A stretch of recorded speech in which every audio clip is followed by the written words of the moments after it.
Hey folks, I'm Chris Salisbury. I'm one of the owners here at Southern Motor Company, and I'm a huge car guy. We keep everything from Corvettes to Vipers and old Corvettes and Teslas and Jeeps and specialty trucks. But one vehicle I've had for many years, I bought it personally, it's actually registered to me, well I think I've sold it at the store now, is my 81 DeLorean.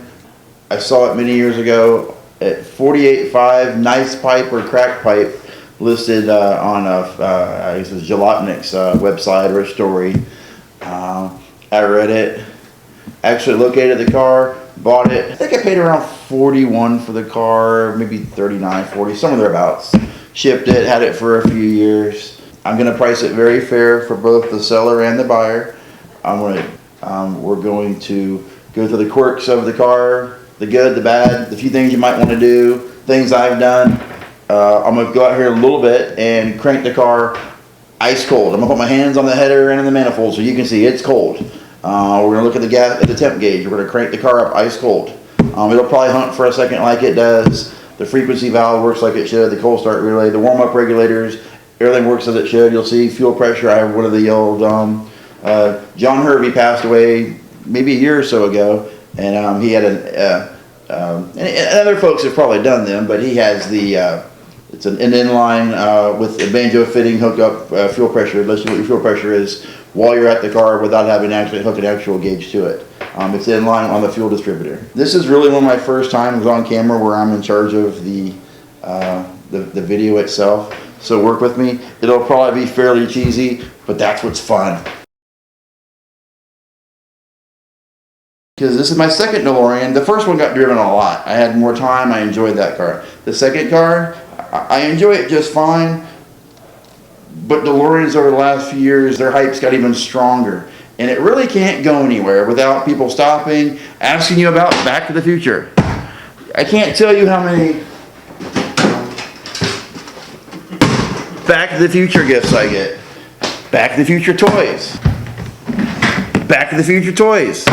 I got the model on my desk from a client. More Back to the Future stuff. Back to the Future 2. This won't have anything to do with Back to the Future, although yes, the car did help. It did help the movie, and the movie did help the car. I've always been one of those when someone goes, "Oh, Back to the Future." No, the car came many years before the movie. Yes, it helped boost it, but to me, when I was a kid, I don't know, maybe 12, 13.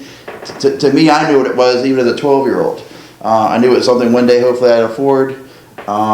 We're gonna get rid of some myths about the doors and is the car slow? Not really. Is it fast? No, not really either. Nor is a 1981 Corvette at the same time. People say they're heavy. They're not really all that heavy. They push around the shop just fine. Whenever I want to put the car in neutral and move it along without having to crank it in the shop. How people think the doors. Look at me, I'm a karate kid. No, people think the doors are. How do you have enough space? Actually, I think they only open up about 9, maybe 10 inches from the door sills, where a traditional car is probably 2 or 3 feet. So I'm probably rambling on here a little bit, but I want to provide everybody with a good video, a good story of maybe the basics of how I got the car, what I've done to the car, just the basics. So whoever wants to give me, in the 40s for this 1981 model car, they have the best information they can, because I would like the kind of information I'm about to give y'all. I would have liked to have had that years ago when I got this car, even my very first one. Definitely my first one. I think I paid $17,000 or $18,000 and spent $10,000 making it a good daily driver. I drove it for years. This could be a daily driver if somebody wants to. I just choose not to use it as such. I've kind of become I don't think the word's a curator, almost a protector of the car. And any folks who have these cars, we kind of look as like protectors of carrying on John DeLorean's legacy of what he created. You've had Preston Tucker. You've had John DeLorean, Bricklin. He kind of imploded himself, I think. You had the Bricklin car. All these cars over the years that have come and gone because the Detroit, Ford, Chevrolet, they're just hard to compete with. Tesla has kept with them. I'm very proud of them. We keep Teslas. I love a Tesla. All those cars that are gone, Bricklin's still around a little bit. People know of them. But DeLorean has just been this car that people have been so attracted to. And it's the movie. It's It even had a stint in The Wedding Singer. You know, people want to use it for. I've let my car get driven and moved for some weddings. It's just whenever it goes somewhere, it attracts so much attention because it's so unique.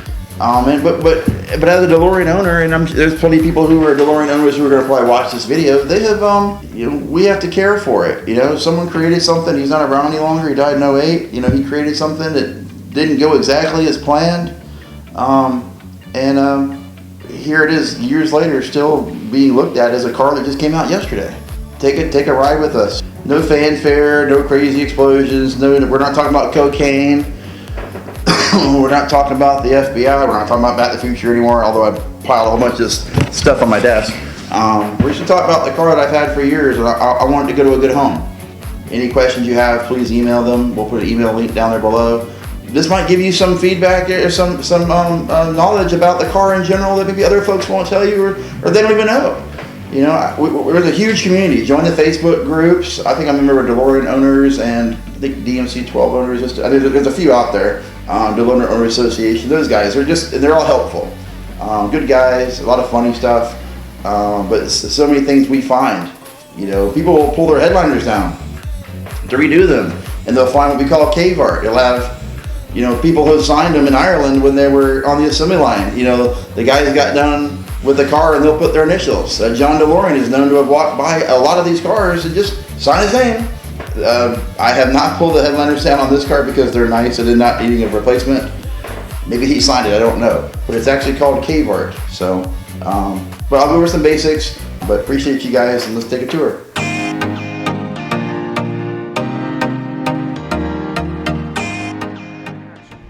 Hey folks, one thing I'm going to do first is I'm going to crank this car up ice cold. It's been sitting here for probably a week, maybe two. I do my best to come out, crank it up once a week. I'll actually take it over the lot, move it around, put it back in its spot. Sometimes it sits there. Most of the time it sits where the ZR1 is sitting at. The goal is to not get flat spots on your tires. These cars I do drive, this one sits more than anything. But what I'm going to do is show you guys the video of the car starting up cold. I'm actually going to go over to the headers, to the turbos. I'm going to put my hands down there and show you it's cold, and I want you to see that the frequency valve is working as it should, cold start, warm up regulator, all that stuff's doing as it should on a cold start. These are things that as a DeLorean owner and buyer, when you start getting into these cars, why is my car running like crap? Why is it not running like it should? Why is it sputtering? Why won't it take gas? Things of that nature. We start learning as we join forums, or actually I've had them since before we had the internet. We're talking to folks like John Hervey, the guys at PJ Grady, Stephen Wynn, James Espy, great folks over at DeLorean Motor Company. We're a big family, you know. So a lot of the stuff's already been done, has been done, but I want you to see the car starting up currently, ice cold. I'll pull it out, show some basic features, show you a couple quirks, a couple things that I haven't done, or you know, if you want to do it yourself, you can. But come on. Now what I did was behind the back seat is where your battery is, and I have a spot where I just kind of reach behind the flap door, actuate the power. Temperature's on cold, right? Temperature's cold. Now, for those who notice, a long time ago, for whatever reason, I couldn't get into my lock. It wouldn't release for me. So I had to kind of push down the grates, get in here, loosen the unit. When I got done though, I just left it off. This stays down. This pulls down and locks in place. It never really goes anywhere. You gotta pull it up. So I just did away with the whole unhook the latch, where you have to pull back here to pop this latch up. I do have all the parts that'll go with it. They'll come with the car. I just never put them back in place. We're gonna see this rise in a second. This is the it's on board, if you will. It's the fuel pressure gauge. My hands are down here. I'm on the headers. I'm on the turbos. This car it's cold. It's completely cold right now. I'll open that up a little later. Once the car is warmed up, you'll see the fuel pump pumping like it should. But this is completely cold. Don't give it gas or fuel injected. Put it in neutral. Oil pressure is 0. Volts are slowly climbing. That's actually uncommonly fast. So I'm gonna turn off again. That was actually very fast. I didn't even get a crank, did I? Oh, no. I loaned this out to a friend, really just for pictures and for him to drive off in. I just did plugs in it last week. That might be why it's firing right up. It smelled and felt a little rich, and I also didn't want any problems. So the night before I actually did new plugs. It took me about a half hour to 45 minutes to knock them out. Yeah. Sitting around 900, 800.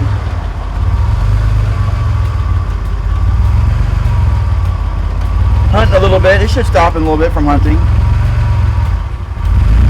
That was a good hunt there.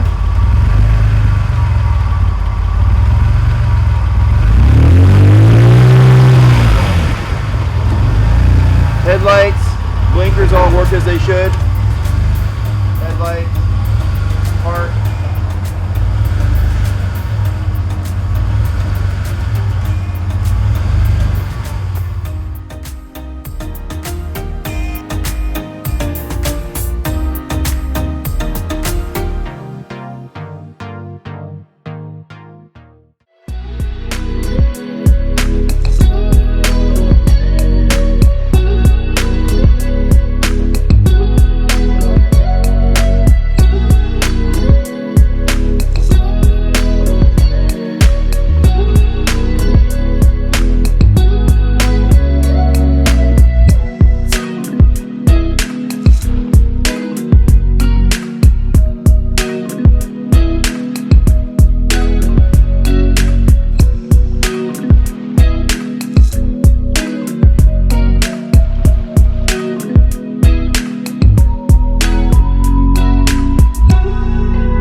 Folks, Chris Salisbury again.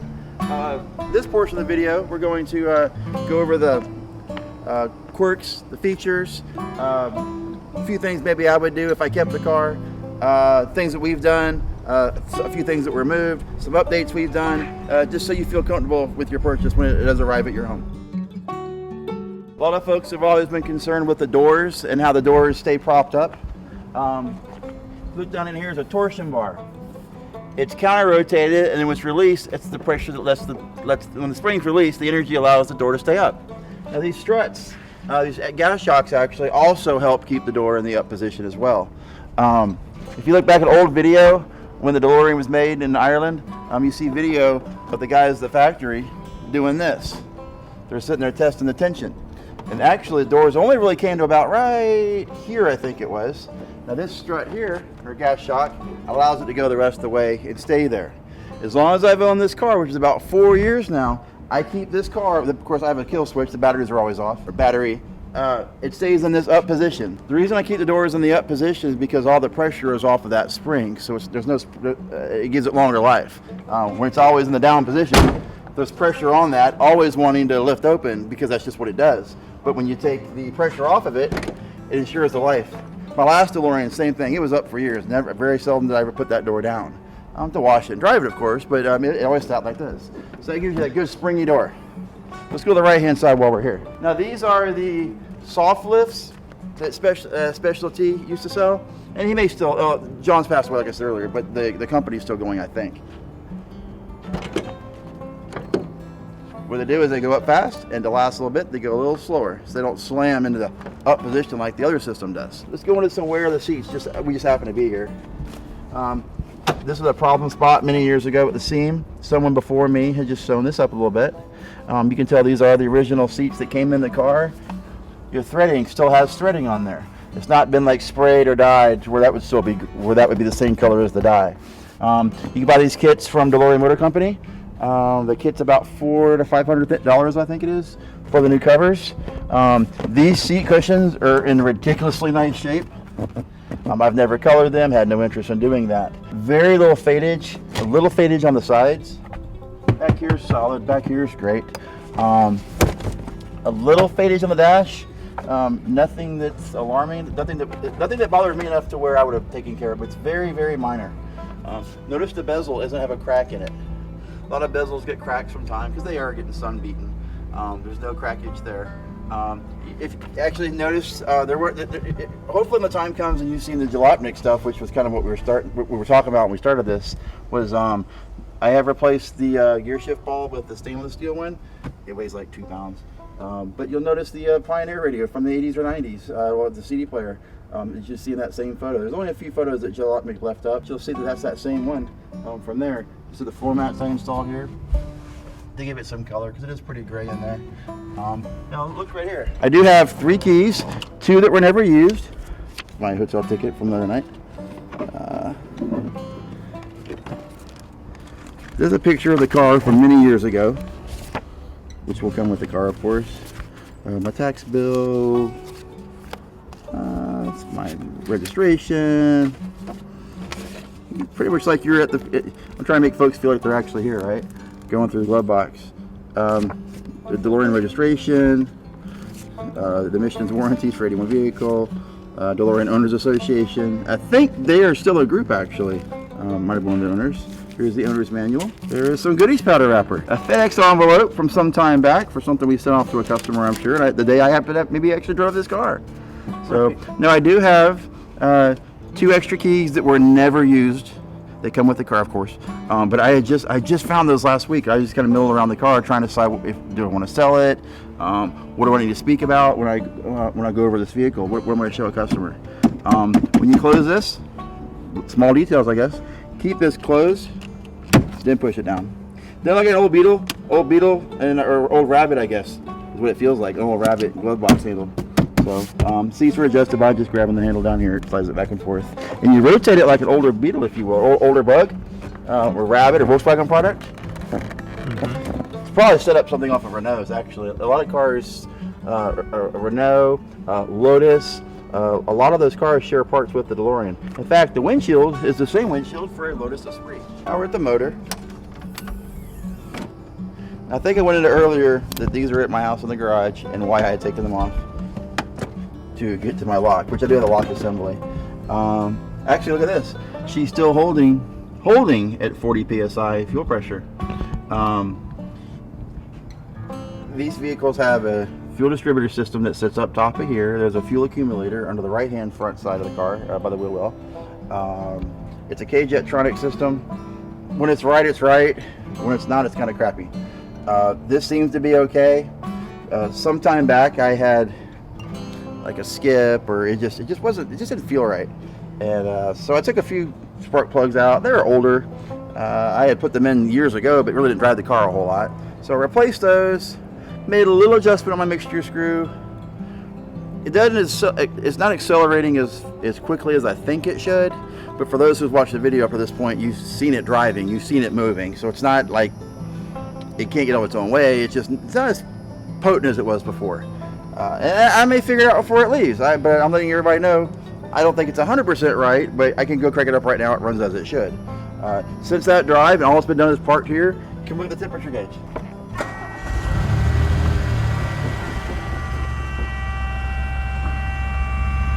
It's barely moved, bottom left down there. It's barely moved. It does work. Give it a little bit, it might warm back up a little more and hit the next bar. If you get down low enough, you'll see it's probably sitting around 140, 160 right now. Gonna get down low right there, let people see. Like I said earlier, this vehicle has the lower amperage cooling fans now that draw less amperage, I think about half than the ones that came in the vehicle originally. Now, let's get to a negative thing on the vehicle, something I did. It was cool out when I did this. I was tired that night. I was irritated in the process of installing my new cooling fans. I pulled the condenser out to the side, and I kind of stepped on it and broke it. Never got back to putting it back in the car. So the line is sitting there. It's been plugged off and crimped. At the edge of the car, probably getting into the system there, it's going to need the new line from the middle of the car towards the front there. So there's no the AC actually, the system worked, compressor engaged, things like that. I don't think the air was cold when I got it. It was also 30 degrees out when I got the car, several years ago. So you're gonna need a new condenser installed. The line that runs to it, probably because it's got debris, and you're just never gonna clean it out. It's not, why try? Just go and buy new parts. Now, I think Sanda is the company.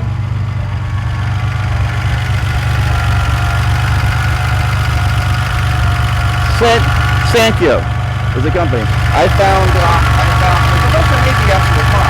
So let's just pretend it's not. Actually, turn the car off real quick. I found between $1,100 to $1,200 for a complete system. Condenser, compressor, lines, all your switches inside actuate this just fine. So I'm figuring I want a customer to figure between $1,000 and $1,500. On the high side, you're gonna need a new air compressor. It's never been a concern of mine, never cared. I put 1,000 miles on the car in 4 years. So I want a customer to know that's something they're gonna want to think about. Now, when I received the vehicle, 4 calipers had been completed, the water pump had been completed. When I received the vehicle, I didn't have any paperwork showing that these had been taken care of, your warm-up regulators, your cold starts. I took care of all those. While I had that off, came back around here and took care of the frequency valve. John Hervey again would sell them cleaned out, refurbished, or whatever. The car ran like a top like it should. It replaced 3 parts, did like it should. I think it's when I did the plugs at the same time. Actually, nowadays, in this light, you can probably take a peek down there and see the turbos. I do not feel a whole lot of power coming from the turbos. They do work, the wastegates actuate. There's no intercooler system hooked to them. They're just a basic, just push through some energy into the intake. There is a boost gauge on the right-hand side by the kick panel of the steering wheel. I see steady 5 to 7 psi, maybe 5, 6 psi that it pulls. I know the system works because also you feel the air, but when you let off, it actually draws vacuum, so it's actually in the negative. Okay, windows.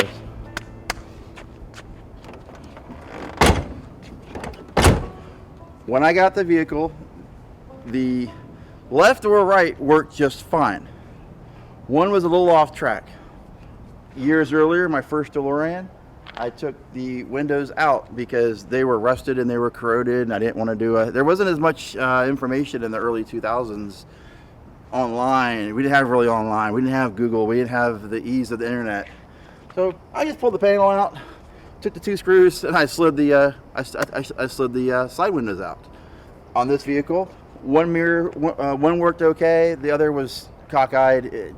I said, you know what? It was so easy last time.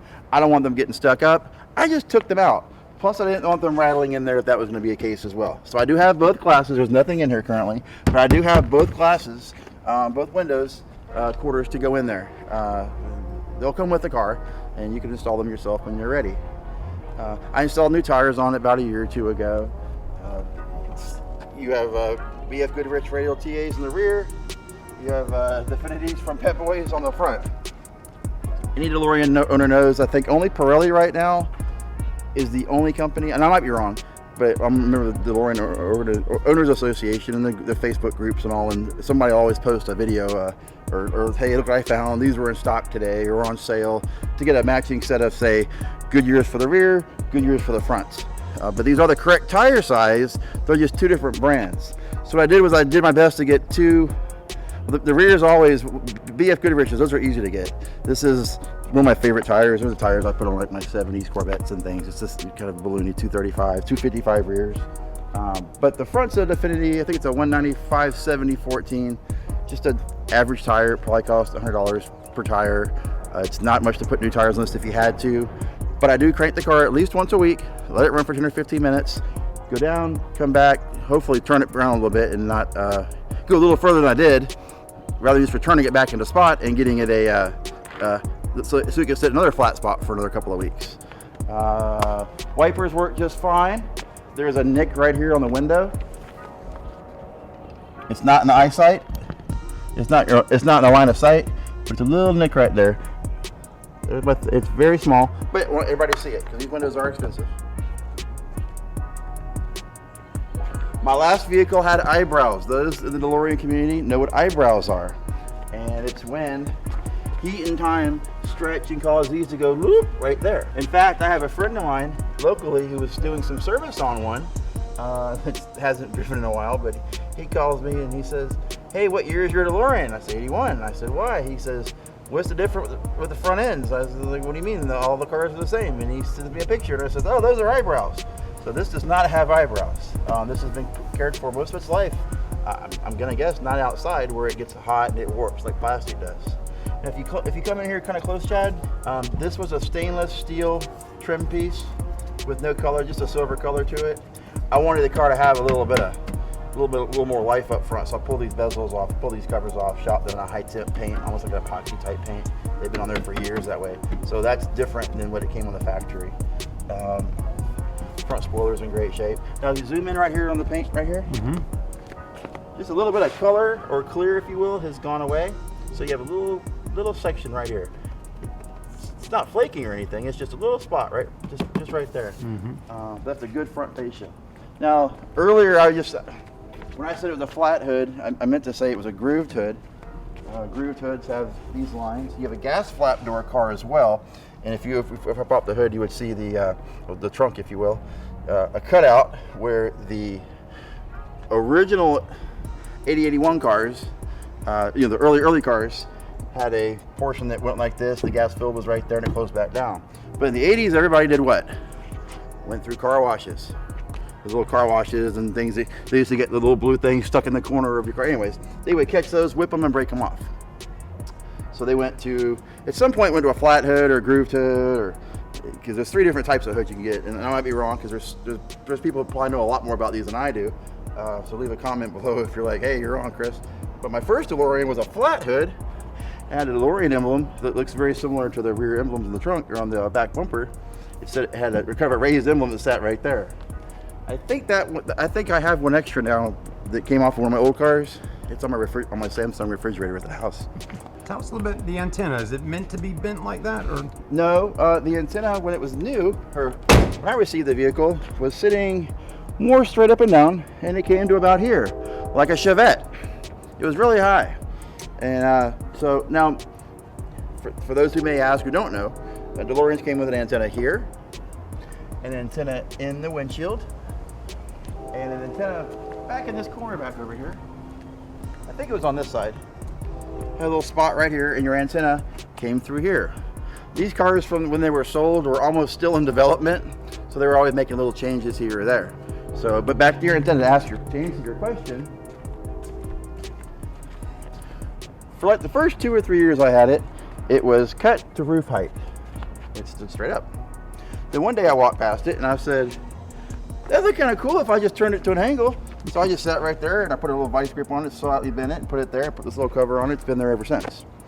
So that's awesome. Yeah. All the keys do open the doors as they should, and lock. Of course, all 3 keys operate the ignition as well. A lot of cars will get mismatched keys, and one key will work this, and one key will work that. That's not the case here. What else can I tell you? The undercarriage is very clean. I'm gonna do my best to get some photos that convey that. The undercarriage is very clean on this car. It does look like a 40-year-old car, but it looks like a well cared for. There's a lot of stainless parts and pieces and aluminum trimmings and all that are underneath. Those are still in great shape and shiny. I washed this undercarriage in a watered down acid, if you will, the whole undercarriage about 2 or 3 years ago, and it just came like clean again. It's very nice. I think what else I can tell you. I've added up between $2,000 and $3,000 between carrying it to someone to adjust the mixture with a dwell meter, to an AC system, called about $1,000, maybe $1,500. So call that around $2,000. I'm forgetting something. Condenser, windows, new motors. You can actually, if you really want to fool with it, you can go online. Stephen Wynn, the president of DeLorean Motor Company out of Humble, Texas. They have all these how-to videos, and one of the how-to videos, I remember I said earlier when I had my first car, I didn't really know how to do it because you didn't have videos, and I do have a manual come with the car as well. My point was, back in the early 2000s and late 90s, when I had my first DeLorean, there wasn't a video like there is now, which is a door panel. Stephen Wynn has it hooked to something, and he does a whole door job where you do all of the left or right-hand side regulators, install your window, switches, things of that nature. So there's a how-to video out there for quite a bit, a lot of things. There's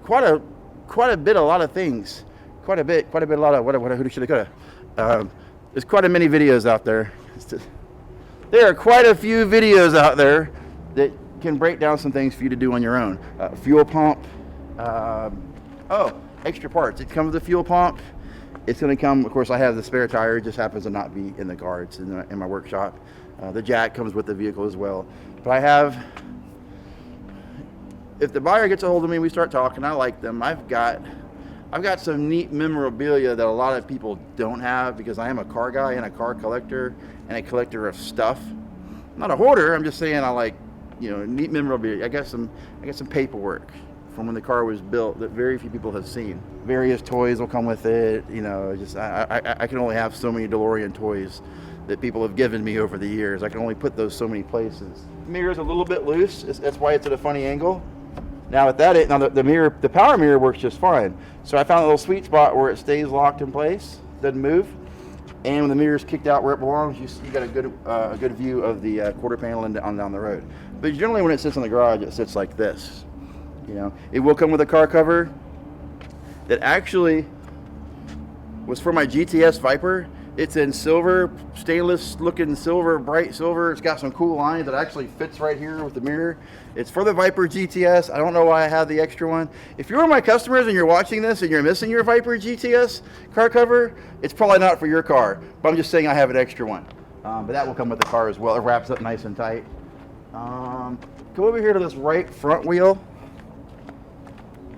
We didn't plan any of this, folks. We're just from the hip. See right here? A little clear coat is flaked off from time on that rim right there. That's really the worst wheel out of all of them. Oh, here. Okay. The character it has. There's a ding right here. I almost never think of it or see it. It's not something I think of, but it's right there. To fix that, you have to take off this whole panel. You'll have a new, that's how the car was designed. You have to separate it from the fiberglass shell that it's hooked to. All these screws come off. Screws along there come off, and the idea is that panel comes off, a new panel gets put back on. So if you're looking at this and you're thinking that a PDR, paintless dent removal guy, is going to fix that, you are wrong. Unless you're taking this panel off and fixing that panel right there. Factoid, your front left fender is the most expensive panel on this car. That was the least made part, or least made body panel, was the left front fender. There's actually a fellow I was reading about who has been working on making replicas. It's still stainless steel. You have a template you use and create some other ones, but they are out there for sale for upwards of $2,000 to $3,000, I think I found. So you'll never notice me sit on the left fender of one of these for that main reason, and it's just why you don't need to sit in your car. Actually, talk about water pump. I am going to release the pressure. When you get a second, put the camera down there so the customer, because it should be nice and warm, they'll see where the coolant flows as it circulates right there. You're gonna crank it? I'm gonna crank it right up. Okay. It's not gonna squirt out? No.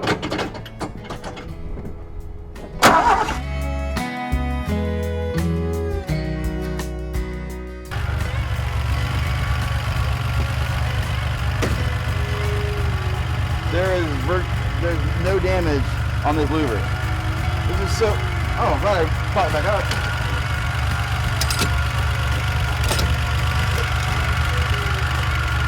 I almost forgot.